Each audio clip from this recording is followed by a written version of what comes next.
one day where young man is having suicidal thoughts and he is in his home and he has a knife. So I'm on the radio, I hear it, I said, let's test drive this program. Let's see if they're gonna put their money where their mouth is. Call Communicare, and they legitimately came out, stood hip to hip with one of our officers and negotiated that person out the door, no harm, no weapon, came out, put them in an ambulance. And everybody on scene, you could see it in their eyes. They went, this is for real.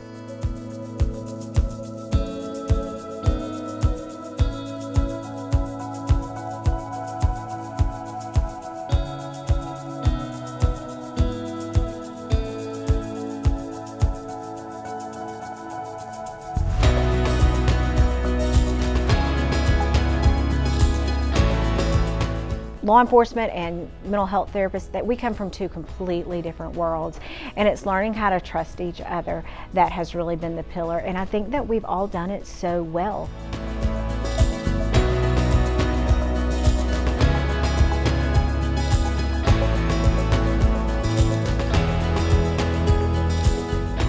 Look, it's a paradigm shift. It's a different way of looking at the situations in front of them and how they can calm them down better and still be safe and still be cops and still do their job.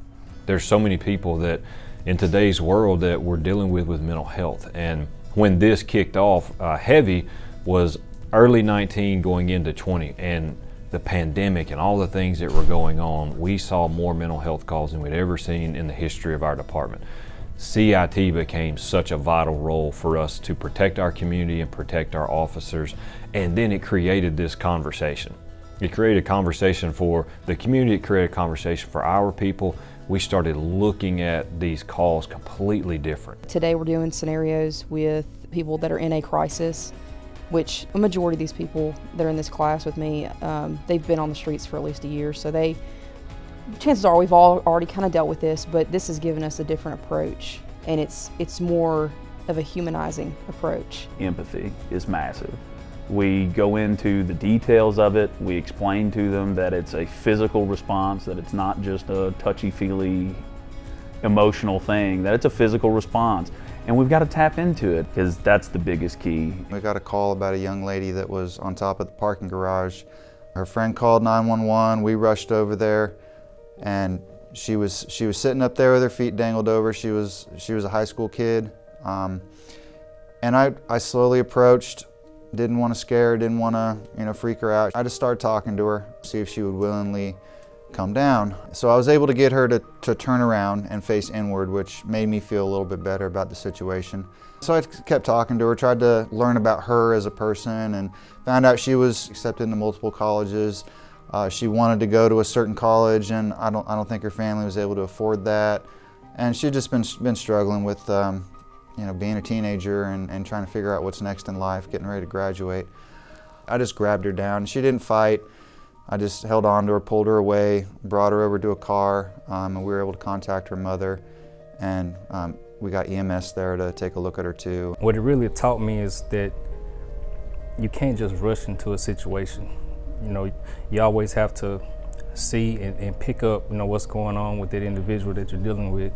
But it really helped my patience a whole lot more. I don't get too angry.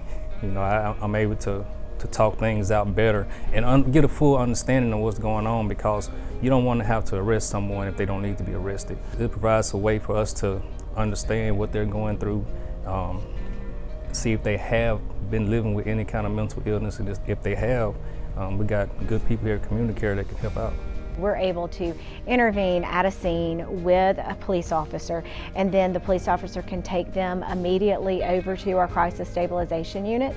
We bypass jail, we bypass emergency rooms, which often isn't the best place for somebody to go, because that's just a middleman in between where they really need to go. If you do send someone straight to the hospital, straight to jail, most likely they'll be back into your community, and they may be facing the same problems.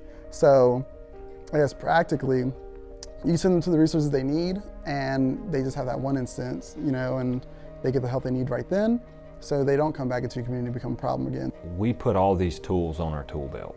So we've got spray, we have tasers, we've got body cameras. CIT is just that tool. It doesn't take away from your other tools.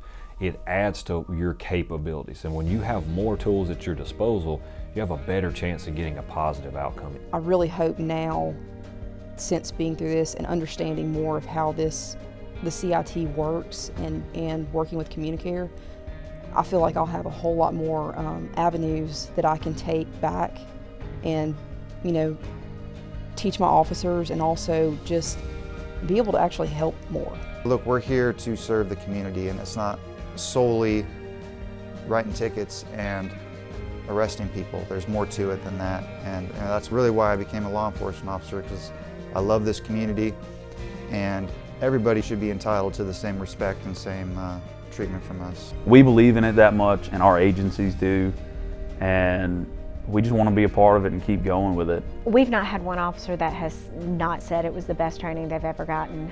They all say it changed the way they viewed people, community members. It changed the way they viewed law enforcement and the way they behaved. The biggest key for me is I see vets. I see career-long vets that have been doing this for as long as I've been alive that come back and say this is the best training they've ever had, and how they can either be involved to help it or asking what they can do to help spread it further. I just want to take care of my community. I know my fellow officers do too, and this class is a good way to do it.